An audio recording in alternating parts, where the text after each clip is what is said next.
तो हेलो बच्चों। तो चलिए आज हम लोग स्टार्ट करते हैं।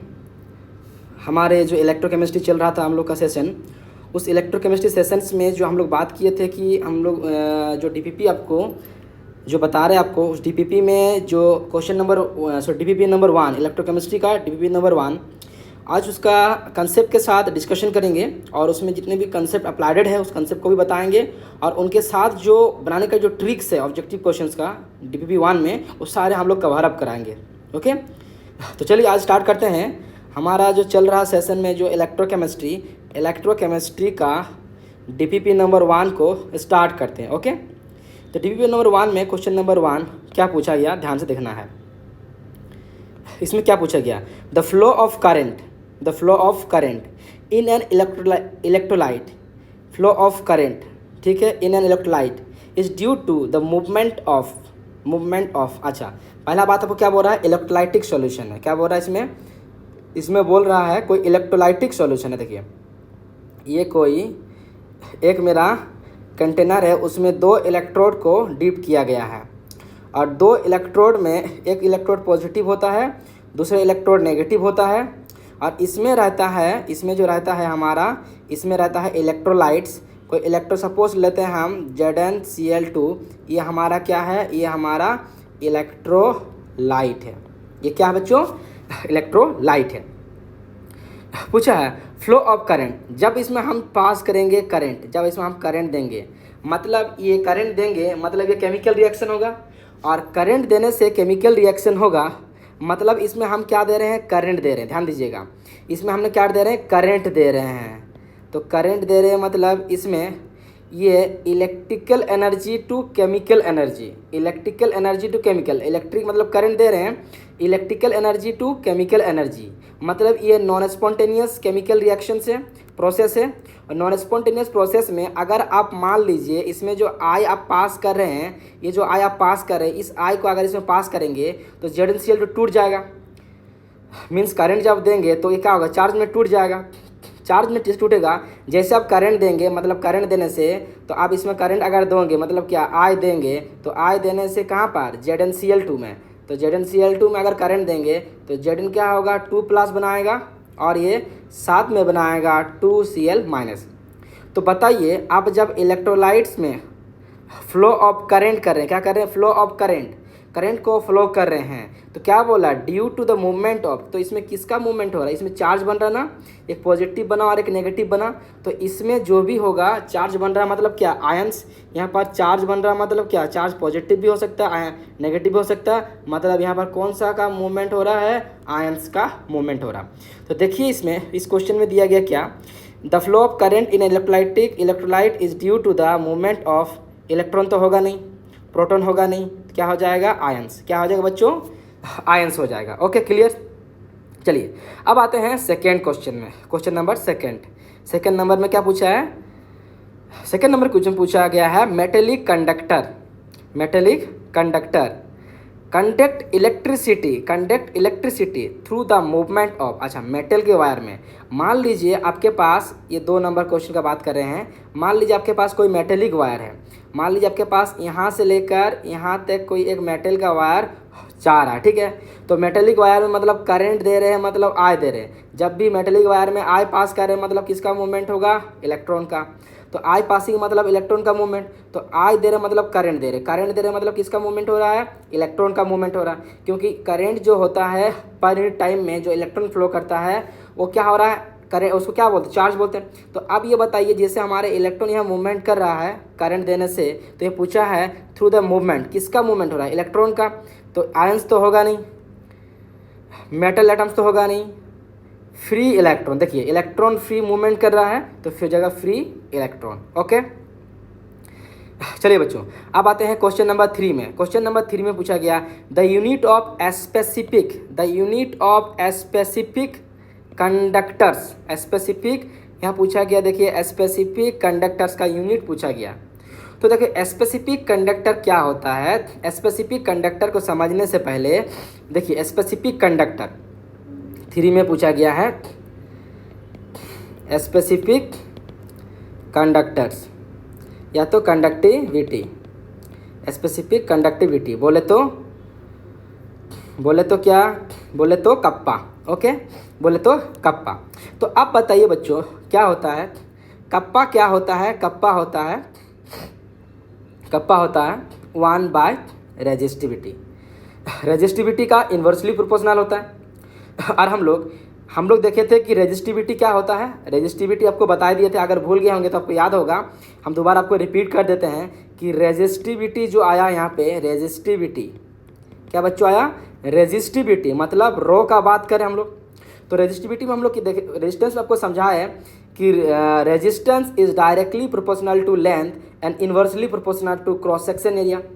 मतलब इसमें बताए थे लेंथ बढ़ेगा तो रेजिस्टेंस बढ़ेगा, क्रॉस सेक्शन एरिया बढ़ेगा तो रेजिस्टेंस घटेगा। ओके, तो यहाँ पर जो कांस्टेंट है, ये कांस्टेंट को अगर हटा देंगे तो R इक्वल टू हो जाएगा रो L बाई ए। इसको हम लोग लिख सकते हैं R equal to rho L by A. अगर मान लीजिए हम रो को बाहर निकाल देते हैं तो क्या हो जाएगा, RA बाई लेंथ। अब बताइए रेजिस्टेंस का यूनिट क्या होता है, ohm. Length area cross section unit, cross section का क्या होता है, एरिया क्रॉस सेक्शन का सेंटीमीटर स्क्वायर, लेंथ का सेंटीमीटर। तो बताइए सेंटीमीटर सेंटीमीटर कट जाएगा तो ये बचेगा ओम सेंटीमीटर। क्या आया बच्चों यहाँ पर, ओम सेंटीमीटर आया, किसका, रेजिस्टिविटी का आया ओम सेंटीमीटर। तो बताइए यहाँ पर अगर पुट करेंगे कप्पा में तो क्या आएगा, 1 बाय क्या आया, ओम सेंटीमीटर। तो यहाँ पर क्या हो जाएगा, ओम सेंटीमीटर। ये अगर ऊपर चल जाएगा तो क्या होगा, पर ओम पर सेंटीमीटर। तो पर ओम पर सेंटीमीटर, देखिए पर ओम पर सेंटीमीटर कहाँ पे है, पर ओम पर सेंटीमीटर आपका है ऑप्शन सी में। सी को लॉक कर दें, ठीक है। चलिए थर्ड नंबर क्वेश्चन में हम लोग हो गया है। चलिए बच्चों आप क्वेश्चन नंबर आते हैं फोर्थ, क्वेश्चन नंबर फोर्थ में आते हैं। क्वेश्चन नंबर फोर्थ में पूछा गया है conductance is the reciprocal of. अच्छा, क्वेश्चन नंबर 4 में क्या पूछा गया है, क्वेश्चन नंबर 4 में पूछा गया है 4 नंबर में, 4 नंबर में क्या पूछा गया बच्चों, 4 नंबर पूछा गया है कंडक्टेंस। कंडक्टेंस बोले तो G is the reciprocal of resistance. क्या होता है, रेजिस्टेंस का रेसिप्रोकल होता है। रेजिस्टेंस बढ़ने से कंडक्टेंस क्या आएगा, कम आएगा। जैसे मान लीजिए यहाँ से यहाँ तक ए पॉइंट से बी पॉइंट तक आप करंट को फ्लो कर रहे हैं, अगर कोई रेजिस्टेंस नहीं है तो डायरेक्टली प्रोपोर्शनल। रेजिस्टेंस अगर लग जाएगा इस पर, अगर रेजिस्टेंस जितना ज़्यादा रेजिस्टेंस लगेगा उतना ज़्यादा क्या होगा, जितना ज़्यादा रेजिस्टेंस लगेगा उतना ज़्यादा कंडक्टेंस कम होगा। बोलो बच्चों ये सुनो। तो आई थिंक मेरा बात को आप समझ गए होंगे। तो रेजिस्टेंस जो होता है वो कंडक्टेंस का रेसिप्रोकल प्रोपोर्शन बोल सकते हैं। तो यहाँ पर थ्योरी के तौर पर क्वेश्चन पूछा गया है, conductance is the reciprocal of specific resistance, गलत। करंट, गलत। Resistance, conductance is the reciprocal of resistance, yes resistance. Okay बच्चों, चलिए अब क्वेश्चन नंबर 5 में चलते हैं। क्वेश्चन नंबर 5 में पूछा गया है ऑन इंक्रीजिंग द डाइल्यूशन। अगर आप किसी भी इलेक्ट्रोलाइट्स में डाइल्यूशन मीन्स लिक्विड्स कंसंट्रेशन को बढ़ाएंगे, द स्पेसिफिक कंडक्टेंस क्या होगा। ओहो, ये तो इतना इजी क्वेश्चन है बच्चों, देखिए कितना इजी क्वेश्चन को पूछा गया स्पेसिफिक कंडक्टेंस। पहला बात तो ये क्वेश्चन नंबर कितना है, 5th है। तो 5th नंबर जो क्वेश्चन है, देखो स्पेसिफिक कंडक्टेंस जो होता है, स्पेसिफिक कंडक्टेंस को हम यहाँ पर बोल सकते हैं, स्पेसिफिक कंडक्टेंस जो हमारा यहाँ पर हम दिए हैं वो क्या रिप्रेजेंट किए हैं, स्पेसिफिक कंडक्टेंस या तो बोल सकते हैं kappa is directly proportional to increasing dilution को अगर बढ़ाएंगे तो स्पेसिफिक कंडक्टिविटी भी बढ़ेगा। तो बोला है इंक्रीजिंग, जी हाँ बढ़ा रहे हैं, तो स्पेसिफिक कंडक्टिविटी भी क्या होगा, बढ़ेगा। यस, डाइल्यूशन बढ़ेगा तो कंडक्टिविटी भी बढ़ेगा। तो क्या होगा, ये इंक्रीज हो जाएगा। क्या होगा बच्चों, ये हो जाएगा इंक्रीज कर जाएगा। चलिए ओके बच्चों, चलिए अब आते हैं हम लोग 6 नंबर क्वेश्चन में। हो गया हम लोग का, अब आते हैं 6 नंबर में। स्ट्रॉन्ग इलेक्ट्रोलाइट, ओहो ये तो पहला क्लास में आपको बताया कितना इजी दिया है। Strong electrolytes are those which, जो स्ट्रॉन्ग इलेक्ट्रोलाइट्स होते हैं वो क्या करते हैं, 100% आयन साइंस में ब्रेक कर जाते हैं लिक्विड सॉल्यूशन पे। तो डिसोसिएट रेडियली इन वाटर, गलत बात बोला है। Conduct electricity, dissociate into ions even at high concentration, जी हाँ जितना ज़्यादा स्ट्रॉन्ग इलेक्ट्रोलाइट जो होता है वो उतना ज़्यादा आयंस में ब्रेक करेगा। जितना ज़्यादा आयंस ब्रेक करेगा तो आयंस का जो कंसंट्रेशन होगा वो क्या होगा बच्चों, बढ़ेगा। क्या होगा, बढ़ेगा। तो कौन सा हो जाएगा बच्चों स्ट्रॉन्ग इलेक्ट्रोलाइट्स में, ऑप्शन सी इज करेक्ट। तो हम लोग समझ गए कि स्ट्रॉन्ग इलेक्ट्रोलाइट्स क्या होता है, वो कैसे डिसोसिएट करता है, डिसोसिएट करने से नंबर ऑफ आयंस इंक्रीज करता है। ओके बच्चों, चलिए क्वेश्चन नंबर 7 में आते हैं। क्वेश्चन नंबर 7 में पूछा गया क्या, क्वेश्चन नंबर 7 में पूछा गया है the conductivity of an electrolyte, electrolyte का कंडक्टिविटी डिपेंड्स ऑन, क्या कर रहा है, डिपेंड्स ऑन द, क्या कंडक्टिविटी डिपेंड्स करता है मोलिकुलर मास ऑफ इलेक्ट्रोलाइट, गलत बात है, उससे कोई डिपेंड ही नहीं करता। Boiling point of solvent, solvent boiling point से इलेक्ट्रोलाइट से क्या कंडीशन है, कोई कंडीशन नहीं है। वॉल्यूम पे कोई डिपेंड नहीं करेगा, डिपेंड करेगा डिग्री ऑफ आयोनाइजेशन, मीन्स जितना ज़्यादा चार्ज टूटेगा उतना ज़्यादा इलेक्ट्रिसिटी का कंडक्टिविटी क्या होगा, बढ़ेगा। तो कौन सा होगा, option D is correct. Okay, चलिए क्वेश्चन नंबर 8 में आते हैं। क्वेश्चन नंबर 8 बच्चों, क्वेश्चन नंबर 8 में पूछा गया है, अच्छा ये तो स्टेटमेंट थ्योरी पे बेस्ड क्वेश्चन है। Which of the following statement is true, इसमें से कौन सा सही है। चलिए चेक करते हैं। Option A, when an aqueous solution of NaCl is electrolysed, NaCl को आप इलेक्ट्रोलाइज कर रहे हैं, जी हाँ, H+ और OH- में, तो ये हो जाएगा आपका, ये हो जाएगा, ये बनाएगा NaOH, क्योंकि Na+ होता है, Cl- होता है, तो Na के पास आ जाएगा OH, और बचा क्या बच्चों, यहाँ पे बचा H और Cl, H और Cl आपस में कंबाइन, यहाँ पर देखिए, हाँ यहाँ पर H और Cl बचा, तो H और Cl HCl ना बन के दोनों अपने आप में डिसोसिएट हो जाएगा, और ये चल जाएगा अपना हाइड्रोजन गैस बना लेगा, और यहाँ पर ये बन जाएगा Cl, क्लोरीन बन जाएगा।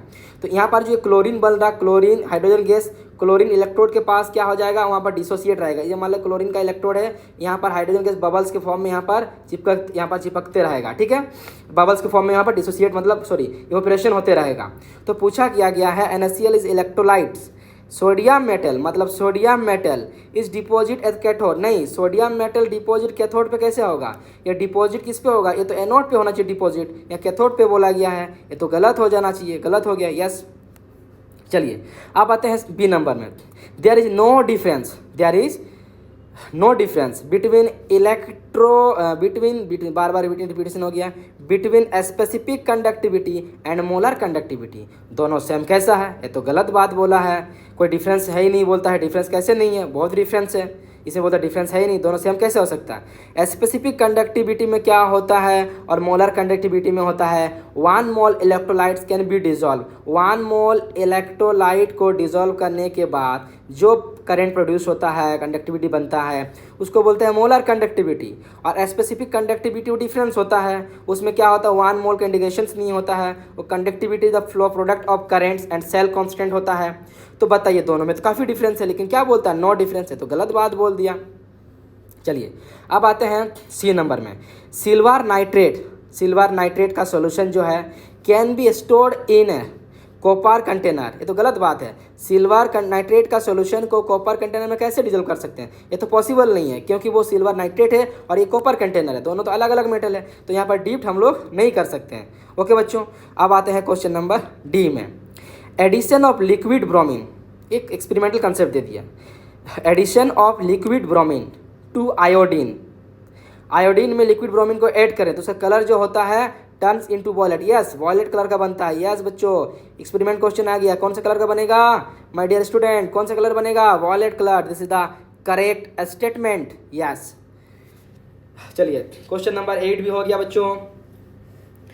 किसी भी क्वेश्चन पे अगर डाउट आता है तो आप कमेंट कर सकते हैं, किसी भी क्वेश्चन को पढ़ते पढ़ते अगर मान लीजिए आपको डाउट आ जाए उस पर कमेंट कीजिएगा, किसी भी सिचुएशन पे अगर मान लीजिए थ्योरी कोई कंसेप्ट को समझ में ना आए तब भी आप कमेंट्स करेंगे। और इसी तरह से आपको बहुत सारे लेक्चर अगर आपको समझ में और देखना है, थ्योरी लेक्चर देखना है, तो हमारे चैनल पर हमेशा के लिए जुड़े रहिए, ठीक है। चलिए अब क्वेश्चन नंबर 9 में आते हैं। क्वेश्चन नंबर 9 में पूछा गया in lead storage battery, lead storage battery PB का बात कर रहे हैं, लीड मतलब पीबी का बात कर रहे हैं, पूछा क्या गया है PB is oxidize to PbSO4 at anode, तो सही बात है, पीबी को अगर ऑक्सीडाइज कराएंगे तो क्या बनेगा, PbSO4 ऑक्सीडाइज होके एट एनोड, सही बात है, एनोड पे बनेगा, no doubt. PbO2 is reduce, जी हाँ ये तो रिड्यूस होगा टू, हाँ PbSO4 एट कैथोड, सही बात बोला है, रिड्यूस होगा मतलब घटेगा। Both electrode immersed in the same aqua solution of H2SO4, yes. जब 9 नंबर क्वेश्चन का जो हम बात करें ऑप्शन नंबर बी में, ये जो 9 नंबर का, इसमें तो क्या होता है, दो इलेक्ट्रोड को जो इम्ब्रेस्ड करते हैं H2SO4 के एक ही सॉल्यूशन में, तो सही बात बोला है, एक ही जगह पर H2SO4 के सॉल्यूशन में डिप करते हैं, जी हाँ ये भी सही बात बोला है। ऑल ऑफ, अच्छा सब तो सही हो रहा, all of the above is true, yes. कौन सा हो जाएगा, डी इज करेक्ट, सब सही होगा इसमें, यस बच्चों। चलिए अब आते हैं क्वेश्चन नंबर 10 में। देखो बच्चों क्वेश्चन नंबर 10 में क्या पूछा गया, रस्टिंग ऑफ आयरन, आयरन को जंग लगना, डिकम्पोजिशन प्रोसेस नहीं, सड़ता तो नहीं है, फोटोकेमिकल प्रोसेस, सनलाइट क्या पास किया जाता है, नहीं बात, गलत बात, एन इलेक्ट्रोकेमिकल प्रोसेस, यस। आप जो इलेक्ट्रोड को डीप करते हैं उसमें रस्टिंग होता है तो उस प्रोसेस को बोलते हैं क्या, जंग लग जाता है, इसमें क्या होता है, जंग लग जाएगा तो क्या बोलेंगे, इस प्रोसेस को बोलते हैं इलेक्ट्रोकेमिकल प्रोसेस बच्चों, इलेक्ट्रोकेमिकल प्रोसेस। तो कौन सा होगा रस्टिंग ऑफ आयरन में, इलेक्ट्रोकेमिकल प्रोसेस, ठीक है बच्चों। तो इसी तरह से डीपीपी सॉल्यूशन आपको देखना है कंटिन्यूअसली, तो देखते रहने के लिए हमारे चैनल पे जुड़े रहिए, और कोई भी डाउट्स होगा तो कमेंट्स कीजिए। Thank you for watching my video.